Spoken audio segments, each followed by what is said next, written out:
Why the wizarding economy makes no sense. Hagrid leans over the counter at Gringotts and explains money to an 11-year-old. 17 silver sickles to a galleon, 29 knuts to a sickle, and per Rowling, a galleon is worth about 5 pounds. So how is a solid gold coin worth 5 pounds? Not a note, not a promise. A lump of gold in your hand priced like a sandwich. Somebody set that number, nobody is defending it, and it is wrong by a factor of 47. Here's the arithmetic. Gold today runs a little over $4,000 an ounce, which is roughly 98 pounds a gram. I'll round down to 95 because I want to be generous. Now let's make the galleon small. Rowling calls them large gold coins, but let's say it's only 5 grams, lighter than a pound coin. And let's assume the goblins are cheating, so it's only half gold, 2.5 grams. At 95 pounds a gram, that coin is worth 237 pounds. Gringotts will sell it to you for 5. There's your 47. And to be fair to the wizards, nobody in Diagon Alley is running a hedge fund, so nobody's looking for it. But somebody walked right into it in August of 1992, and Rowling wrote the scene herself. Mr. and Mrs. Granger are dentists. They're in Diagon Alley buying school books for their daughter, and they need wizard money, so they do the obvious thing. They go to Gringotts and change their pounds. Arthur Weasley is so delighted by this that he points it out to Molly. 2 muggles at a currency counter. That's canon. That's the door, standing open, with a goblin behind it offering to sell you bullion at a 98% discount. And once you see the number, the prices in these books stop making sense. Harry's wand costs 7 galleons. 35 pounds, apparently. In metal, that's 1,600 pounds of gold, and Ollivander hands it over like it's a phone charger. The Triwizard tournament prize is 1,000 galleons.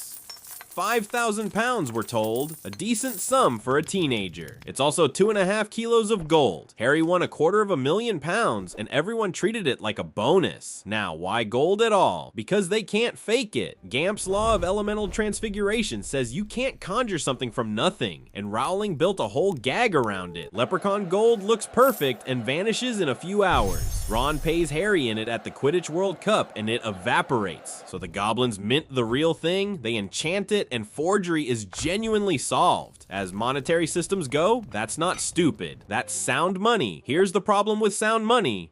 Gold is a global commodity with a global price, and the wizarding world does not set that price. We do. Every mine in Nevada, every central bank in Europe, every panicked investor buying bars in a bad year. Those people have never heard of Diagon Alley, and they are the ones deciding what a galleon is actually made of. The wizards pick the one currency whose value is determined entirely by strangers. So let's run the door. Take 1,000 pounds into Gringotts. That buys 200 galleons, which is half a kilo of gold, worth 47,000 pounds outside. Walk back in with the 47,000. That's 9,500 coins, nearly 24 kilos, worth 2.25 million.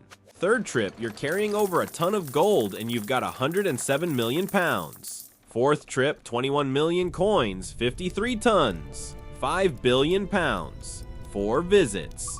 1 family of dentists. Round 5 is where it gets awkward. That's the trip where you ask Gringotts for 1 billion galleons. Gringotts does not have 1 billion galleons. Now hold up, because I want to give the wizards their due here. And this is the part that actually surprised me. Their real economy is magnificent. Think about what they don't pay for. No roads, no airports, no fuel, no shipping. You want to go to Egypt, you take a fistful of powder and a fireplace. A broken spine costs 1 bottle of Scale Grow and an unpleasant night. Rowling has said tuition at Hogwarts is free, paid for by the Ministry, which puts their education system ahead of most of the planet. In real terms, in actual goods and comfort per person, these people are the richest society on Earth, which is what makes this so painful. They didn't fail at production, they failed at accounting. They built a civilization that can heal a shattered leg overnight. Then they tied the whole thing to a rock they have to dig out of the ground. And you can watch that bill land on one specific family. Molly Weasley takes Harry to her vault in 1992, opens it, and the entire contents are one small pile of sickles. She scrapes out the lot. Her husband has a full-time government job. Her house cooks its own dinner and washes its own dishes. Nothing about that family is unproductive. They're poor because the money supply is a finite pile of metal in a basement, and nobody can make more of it. Ron's wand is secondhand. His robes are secondhand. His owl is visibly dying. In real terms, the Weasleys are richer than most people reading this, and they still can't afford a rat that isn't a war criminal. That's the shape of the whole failure. A gold currency and a tiny population means the amount of money is basically fixed forever. Wages can't rise because there's nothing to raise them with. There's no lending, no credit, no bonds, no ministry that can expand anything. When Arthur gets a promotion, where does the extra gold come from? A goblin has to go and dig it up. Their entire civilization's capacity for a pay rise depends on mining output, and they don't even do the mining. The goblins do. Goblins mine it. Goblins mint it. Goblins run the only bank, which means a separate species controls the entire wizarding money supply. And if you've read a history of magic textbook, you know how that relationship goes. Goblin rebellions, plural, enough of them that bins can bore a classroom for a year. The wizards outsourced their central bank to people they have fought actual wars with, and then handed them the keys to the vault. Bold. So how much gold is down there? Let's be absurdly generous. Rowling once put the British wizarding population around 3,000. Fans who counted Hogwarts classes argue for 12,000. So let's use 12. And let's say every single one of them, every baby, every squib, every Death Eater in Azkaban has 10,000 galleons saved. That's 50 grand each at the official rate. Comfortable. That's 120 million coins in total. 300 tons of gold. That's the entire wizarding money supply. On the most flattering assumptions available, the United Kingdom's official gold reserve is 310 tons. The wizarding world's whole economy on a generous day is slightly smaller than what the Bank of England keeps in a basement on Threadneedle Street. And here's the number that actually made me put the pen down. Buying every galleon in Gringotts at the official rate cost 600 million pounds. Britain in 1992 had about 57 million muggles in it. 10 pounds, 50 each. If every muggle in the country chipped in a tenner, they'd own the money. Now, you're a fan, so you've already got the objection loaded, and it's a good one. Gamp's Law, Leprechaun Gold, goblin enchantments that make counterfeiting impossible. You can't fake a galleon, so the scheme dies. Except I'm not faking anything. Read it again. Every coin in this plan is real. Goblin minted, enchantment verified, handed to me across Gringotts' own counter by a teller doing his job. There's no spell involved anywhere in it. Their fraud detection is flawless. Their pricing is insane. Those are two completely different problems, and only one of them has a solution in the textbook. Fine, you say, melting it is illegal and the enchantment breaks. Sure, so don't melt it. Think about what you're actually holding. A gold coin, hand-struck by a non-human civilization, carrying goblin magic that no human can replicate, from a society that officially does not exist. Take that to an auction house. That thing sells for more than its weight in metal, not less. Congratulations, you made the problem worse. And if this all sounds like an unfair thing to demand of a fantasy novel, I'd like to point out the timing. The Grangers changed their money in Diagon Alley in August of 1992. 3 weeks later, on the 16th of September, Harry is at Hogwarts worrying about a diary. That same day, the Bank of England is fighting to hold the pound inside the exchange rate mechanism. They raise interest rates from 10% to 15% in a single day. They burn tens of billions defending the peg. They lose. George Soros walks away with £1 billion.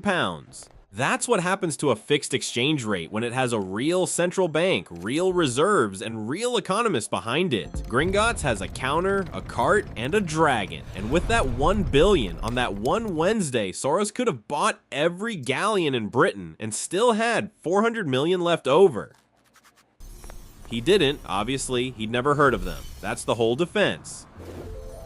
So let's grade this properly. The production economy, genuinely excellent. No notes. Anti-counterfeiting, better than ours. Banking security, absurdly good. There's a dragon. Monetary policy, non-existent. Exchange rate regime, a fixed peg against an economy 5,000 times its size, with no reserves, no adjustment mechanism, and a walk-up window. Which brings us to the thing I actually can't stop thinking about. The wizarding economy has never collapsed. And the reason isn't goblin enchantment, or Gamp's Law, or any spell in any book. It's the statute of secrecy. That's not a shield protecting muggles from magic. It's a capital control. It's the only thing standing between the galleon and the pound, and it's enforced with memory charms.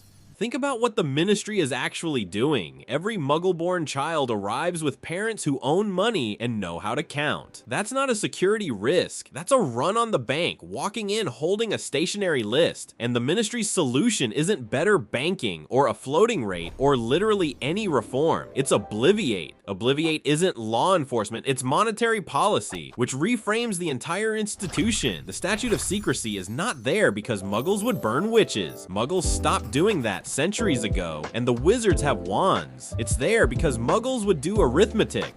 Every Obliviate cast on a confused parent in Diagon Alley is a central bank intervention. The Ministry of Magic isn't a government, it's a currency board with a memory wiping department, and it has been running the longest, quietest bailout in financial history. The actual mechanics of how the statute holds under pressure is its own video. It does not go well for them either. Subscribe if you'd like to be there for it. Because the Grangers were standing at that counter, two dentists, holding pounds 3 weeks before their own country's central bank got broken by one man with a spreadsheet, and they just asked politely for school money. The wizards were never hiding from our torches, they were hiding from our maths.